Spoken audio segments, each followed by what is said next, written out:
Je ne peux pas trop crier. Psaume 146, verset 2. Je louerai l'Éternel tant que je vivrai. Je célébrerai mon Dieu tant que j'existerai. Nous pouvons reprendre nos places. Nous lisons Colossiens chapitre 3 verset 15. Colossiens 3, 15. Et que la paix de Christ à laquelle vous avez été appelés pour former un seul corps règne dans vos cœurs. Écoutez la suite de ces versets. Et soyez reconnaissants. Que Dieu bénisse sa parole et que le Saint-Esprit ajoute lumière et vie à cette parole. Est-ce qu'on peut donner une très bonne offrande d'acclamation? Dieu soit béni. Nous sommes en train de clôturer notre grand programme qu'on a commencé il y a de cela 40 jours. Mon temps de sortie et des entrées. Pourquoi on a utilisé ce possessif mon temps? En fait, Dieu voudrait à ce que chacun de nous soit conscient d'un moment de sa délivrance. Lorsqu'on sort, c'est pour entrer. Les hommes de Dieu ont défilé ici et nous étions sérieusement bénis. Ce soir, nous voulons partager une pensée concernant les étapes de la vie de David. Amen. Amen. Et le sous-thème que je prends, c'est que je ne serai pas un autre David. Nous voulons étudier pendant quelques minutes les étapes de David. J'ai essayé de couper sa vie en 5 séquences qu'on va étudier tout à l'heure, avant de nous lancer dans la prière. C'est grand David. Qui est David? C'est le fils d'Isaïe, de la tribu de Juda. David était roi, berger, adorateur du Seigneur.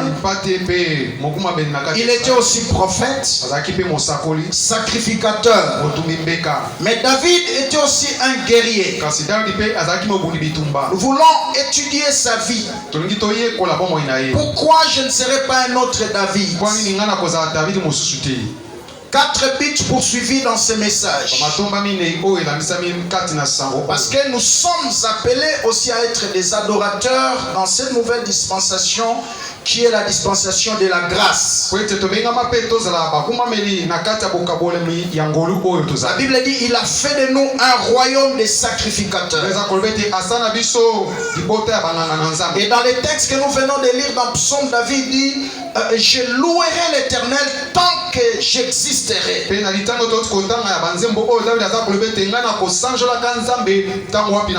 Louer Dieu, c'est proclamer ses hauts faits dans nos vies. Reconnaître sa grandeur, c'est ça la louange. Mais l'adoration est un peu au-dessus de la louange. L'adoration, c'est notre vie que nous exprimons devant Dieu. Amen. L'adoration, c'est pas un moment seulement. Adoration, non. C'est toute une vie qu'on doit exprimer. J'attends quelqu'un dire Amen. Amen. Une vie qui plaît à Dieu. Nous disons ce qu'il est. Par notre qualité de vie. Par nos sacrifices et par nos offrandes. Ça c'est très important. Je vais y revenir tout à l'heure. Je ne serai pas un autre David. 4 buts poursuivis dans ce message. Les tout premiers buts, c'est que nous sachions préserver des valeurs qui nous ont aidés à grimper certaines montagnes de la vie. Des valeurs qui t'ont aidé à grimper certaines montagnes. Il ne faut jamais le perdre. Ça peut être la prière. Ça peut être la consécration. Amen. Amen. Ça peut être soutenir l'œuvre de Dieu. Toutes ces valeurs qui t'ont aidé à grimper certaines montagnes, il ne faut pas les fouler aux pieds. Deuxième but poursuivi par ce message, c'est que nous soyons reconnaissants envers Dieu. Et l'apôtre Paul dans Colossiens 3, 15 qu'on a mentionné tout à l'heure, il nous montre la reconnaissance comme un ordre.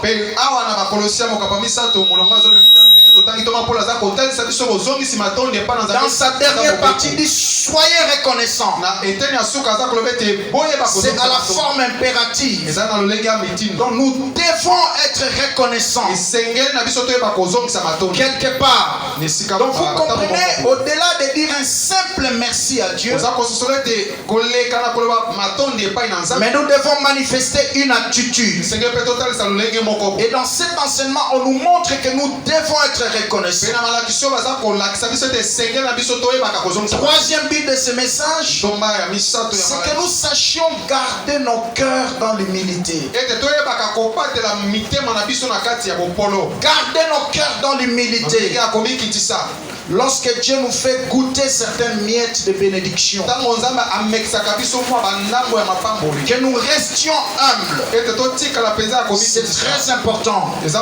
Quatrième but poursuivi dans ce message, ce qui peut nous arriver lorsque nous abandonnons. Nous allons voir par ce message des choses qui peuvent nous arriver lorsque nous abandonnons, lorsque nous ignorons, lorsque nous foulons aux pieds certaines valeurs qui nous ont aidés à monter, à grimper certaines montagnes de la vie.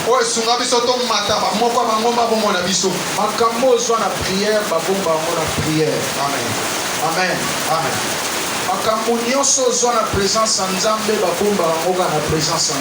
Amen. Tu ne peux pas espérer prospérer en dehors de la présence de Dieu avec des choses que tu as eues dans la présence de Dieu. Tout ce que tu as eu dans la présence de Dieu, tu ne peux que les garder dans la présence de Dieu. Ça c'est très très important. 3 catégories de personnes à qui s'adresse ce message. Première catégorie, c'est aux hommes et aux femmes qui, une fois élevés en dignité, oublient certaines valeurs qui les ont aidés à grimper. Oublie certaines personnes qui les ont façonnés, qui ont fait à ce qu'ils deviennent ce qu'ils sont devenus par manque de reconnaissance. Deuxième catégorie à qui s'adresse ce message, c'est aux hommes et aux femmes, à tous ces mondes-là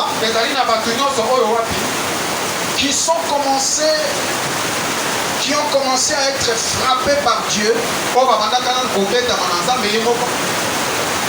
suite à leur ingratitude ou à leur manque de reconnaissance. Nous allons voir dans l'histoire de David comment est-ce qu'à un certain moment Dieu l'a frappé quand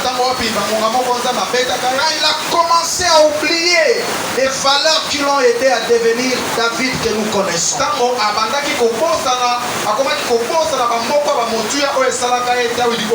Et dernière catégorie de personnes à qui s'adresse ce message,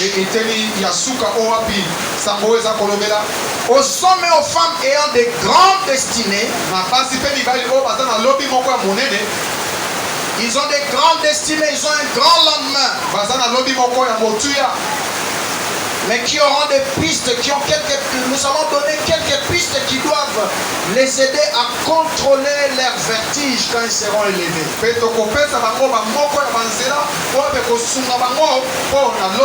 Parce que souvent quand on est élevé, l'élévation apporte certains vertiges.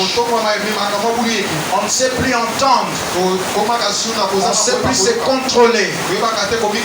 Alors, comme je l'ai mentionné tout à l'heure, nous voulons étudier la vie de David. Dans le livre des psaumes, il y a plus ou moins 150 psaumes.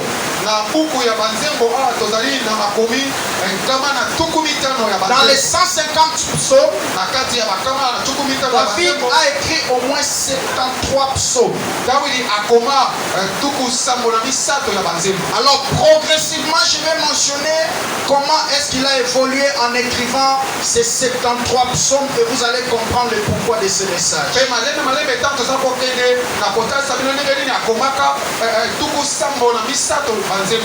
La première étape de sa vie ou de sa marche avec Dieu, parce que j'ai dit j'ai coupé en 5 séquences la vie de David. La première étape, c'est de 0 à 17 ans. De 0 à 17 ans, David a écrit plus ou moins 20 psaumes.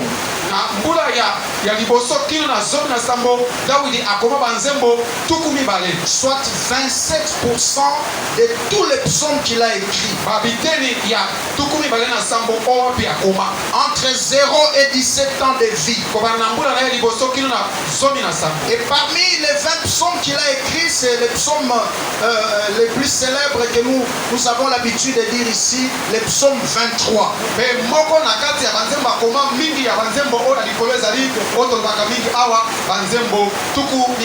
Psaume 23, il a écrit entre 0 et 17 ans.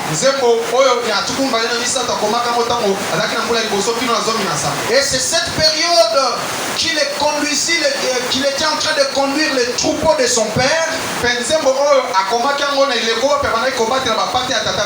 Donc je disais cette première partie de sa vie.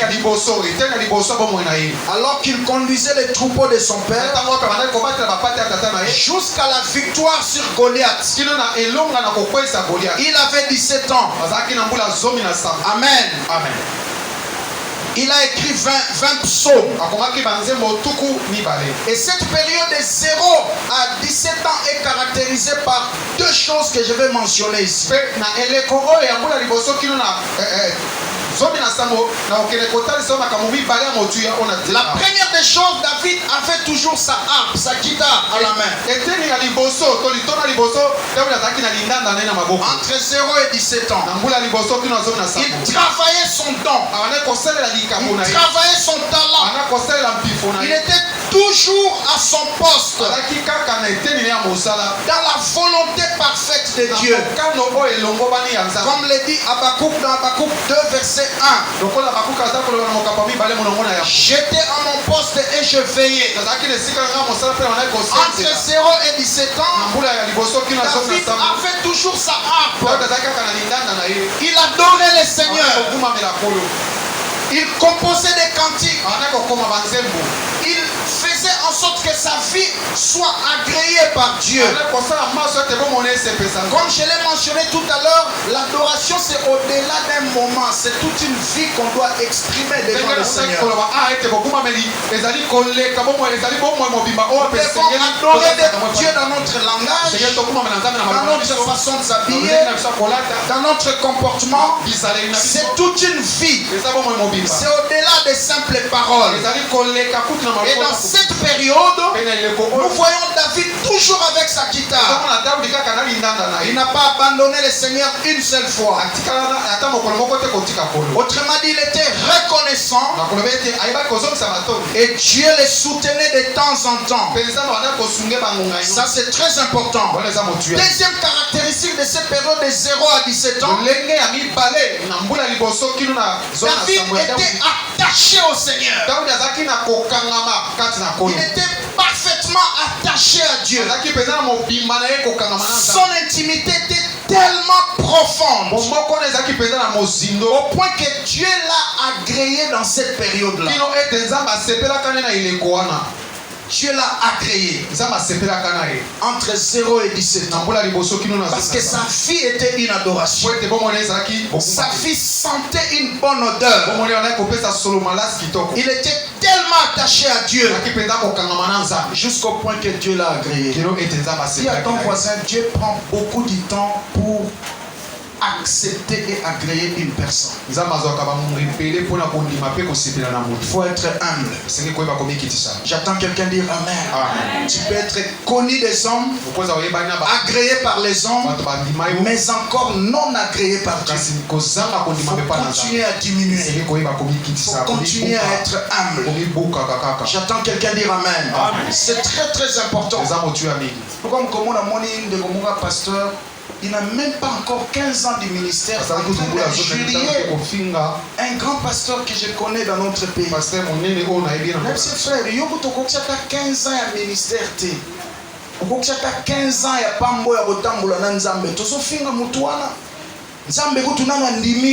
Toi tu crois que du fait que tu prêches, Dieu t'a accepté? Tu crois que parce que tu fais tomber les gens, ou parce que tu chantes, les gens sont remplis du Saint-Esprit? C'est alors que Dieu t'a accepté? Non monsieur, non madame, Dieu prend du temps pour confirmer un homme. C'est pourquoi plus Dieu t'élève, plus les gens t'acclament, tu dois continuer à diminuer. Très important. C'est ce qui a fait la force de David dans cette période de 0 et 17 ans d'âge. Très important. J'attends quelqu'un dire Amen. Deuxième partie de sa vie, c'est entre 17 et 30 ans. Et là, David a écrit 25 psaumes. Amen. La totalité des psaumes qu'il a écrits entre 17 et 30 ans, c'était au nombre de 25. Vous voyez? Plus il est en train de marcher avec le Seigneur, il monte. De 0 à 17 ans, il n'a écrit que 20 psaumes. De 17 à 30 ans, 25 psaumes. Il est en train de monter. Avec Dieu, la Bible dit nous ferons des exploits. C'est-à-dire qu'après un exploit, il y a un autre exploit qui t'attend. C'est pourquoi quand Dieu te donne des choses, soit tu te donnes une célébrité, attends, tu dois savoir que ce qui t'a gardé est plus grand que ce que tu as reçu là. Donc tu dois toujours être attiré. Dis à ton voisin, descends encore. Si tu es devenu ce que tu es devenu, c'est parce que tu as gardé certaines valeurs. Ne perdez pas ces valeurs-là. Amen. 25 psaumes. Dieu aime que nous montions progressivement.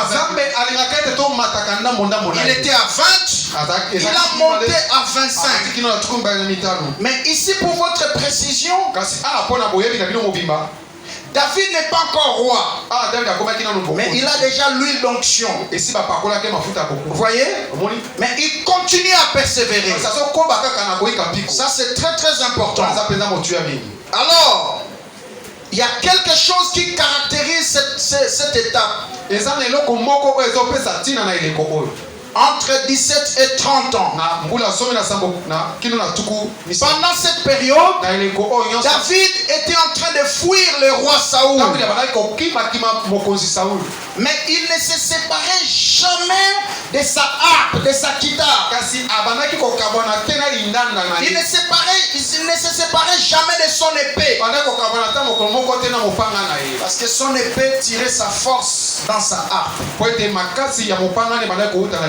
Alléluia. Amen. Plus il adorait le Seigneur, son épée était aiguisée. Ça c'est très très important. C'est une longue période difficile. C'était plus ou moins 13 ans. Il a écrit 25 psaumes. C'était une période d'épreuves terribles. Des combats liés à son ministère. Saoul le poursuivait chaque jour. Nous connaissons que Saoul était roi. Dieu l'avait rejeté, mais il était encore sur le trône. Alors que David était déjà roi. Alors quand Saoul a compris cela, il a commencé à combattre David. Mais Dieu le protégeait. Amen. Mais Dieu lui avait confirmé que tu seras un jour roi. Mais David devait persévérer pendant plus ou moins 13 ans. Dis à ton voisin, persévère encore. Persévère encore. Il y a des bénédictions qui sont liées à la persévérance. Dieu peut te promettre des choses, mais tu vois que certaines choses sont occupées encore par certaines personnes. C'est ça la politique de Dieu. Il a dit aux enfants d'Israël, je vous donne Canaan. Mais Canaan était encore occupé. C'était un territoire des gens. Canaan n'était pas vide. J'attends quelqu'un dire Amen. Il devait combattre, bien qu'ayant des promesses. Et il devait combattre pour conquérir. J'attends quelqu'un dire Amen. C'est pourquoi la vie chrétienne n'est pas trop loin de l'œuvre militaire. Amen, amen. En dehors d'être roi, adorateur, David avait une autre qualité. C'était un guerrier. Dis à ton voisin, au-delà de ta foi, dans ces temps de la fin, ajoute l'aspect d'un guerrier. Ne te fatigue pas dans les combats spirituels. J'étais toujours d'ici. Quand un prophète vient, il dit frère, je vois des combats dans ta vie. C'est pas une prophétie ça. Si tu es un vrai chrétien, les combats sont normaux. Si tu es un vrai serviteur de Dieu, les combats sont normaux. Si tu n'es pas combattu, alors tu marches avec le diable. Si tu n'es pas avec lui, il va te combattre. Tu seras son cible. J'attends quelqu'un dire Amen. Il y a des combats qui sont liés à votre destinée. Ta destinée a besoin des géants. J'attends quelqu'un dire Amen. Et les géants sur les chemins de ta destinée sont des panneaux de signalisation qui t'indiquent voici un autre territoire à conquérir.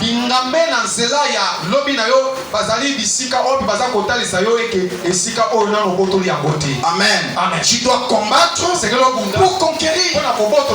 Israël avait Dieu, mais ils avaient aussi une armée. J'attends quelqu'un dire Amen. C'est une notion pour nous dire, nous aussi en tant que des chrétiens, nous devons avoir l'aspect des combats. Tu dois être prêt au combat. Très important. Il était poursuivi par Saoul, mais Dieu ne lui a pas abandonné. J'aime beaucoup ce scénario de 1 Samuel 23 à partir du verset 26. Alors qu'il était poursuivi par David, dans 1 Samuel 23, à partir du verset 26, David était dos contre mur. L'armée de Saoul l'avait tellement entouré, il ne savait quoi faire. La Bible déclare, alors que David se sentait déjà fini, un messager est venu dans les camps de Saoul pour lui dire, Saoul, si tu continues à poursuivre ces petits, tu vas créer un autre problème. Parce que là-bas au pays, les Philistins viennent d'attaquer le pays. Nous devons rentrer. Alors que David se sentait fini, l'armée de Saoul l'a encerclé partout. Il a pris d'un coup comme ça. L'armée de Saoul commençait à se retirer. Il ne savait quoi faire. Il ne savait pas d'où venait cette intervention. Dis à ton voisin alors que tu veux lâcher. Le ciel est en train de préparer des choses que tu ne connais pas. Ne lâche jamais. Ne lâche, ne gagne jamais. J'entends quelqu'un dire Amen. Même le diable sait qu'il ne peut pas vaincre une personne qui n'abandonne pas.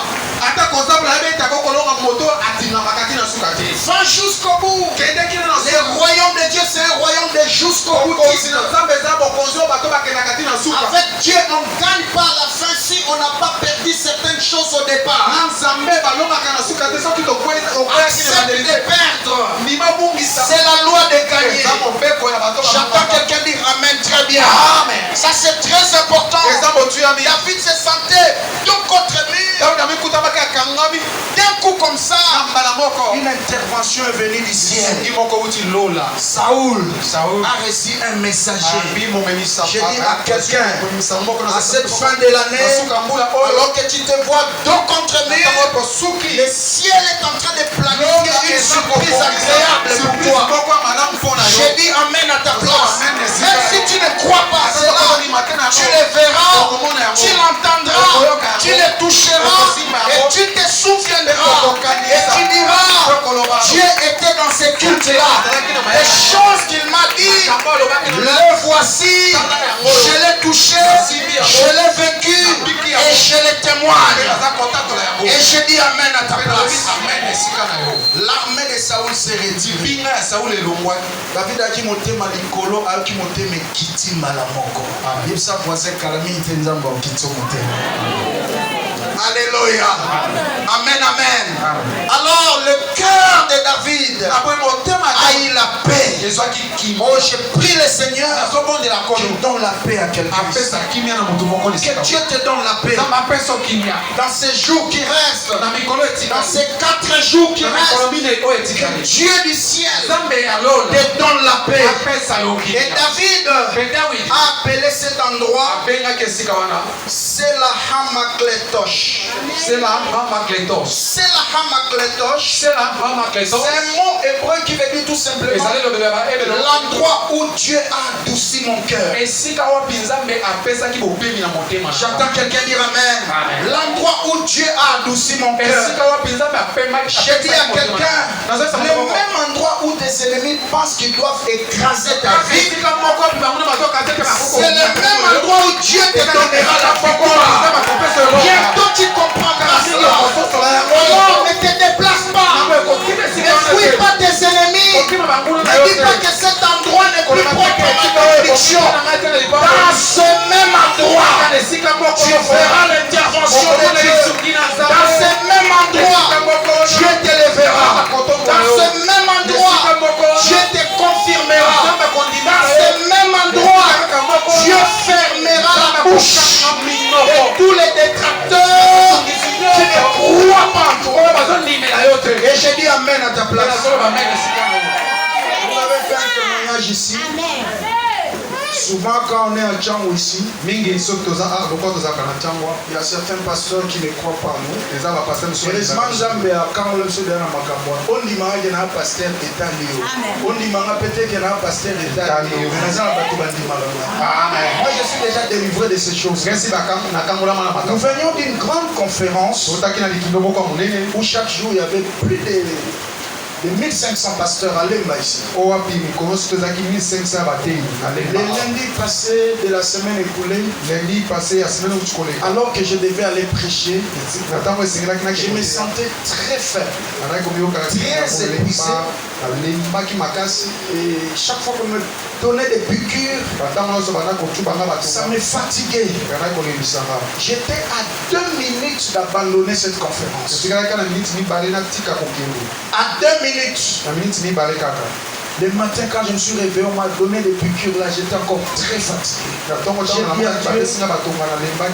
Tu connais ma foi. J'ai traversé des moments difficiles avec toi. Je ne t'ai jamais donné d'excuses pour te servir.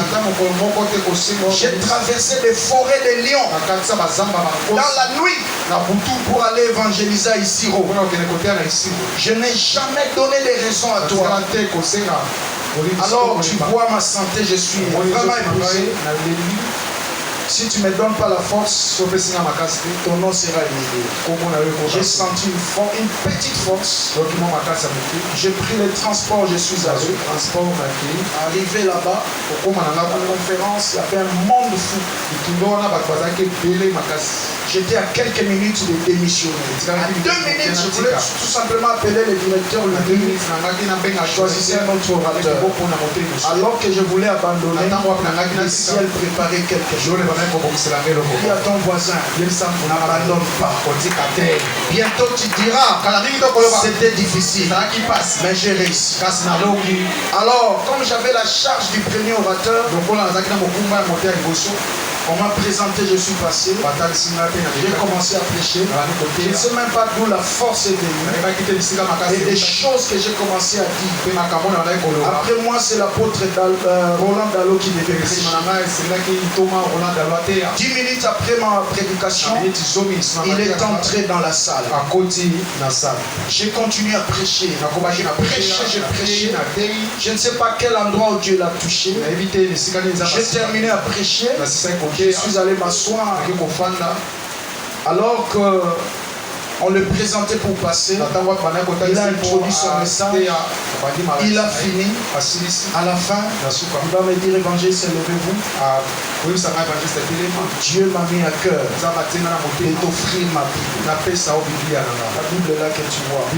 La dernière fois que je l'ai vue, c'est à $150. Il a dit, ça c'est mon instrument du travail. Depuis plusieurs années, je te donne ça. Et Dieu m'a dit, désormais, je vais marcher avec toi. À partir devant tous les pasteurs qui allaient chaque fois dire au directeur,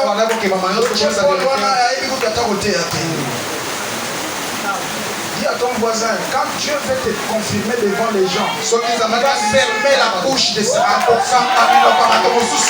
il a ouvert sa veste. Il m'a donné sa carte de visite personnelle. Il a dit, tu prends cette carte ici. C'est mon numéro privé. Tu dois m'appeler à 14h.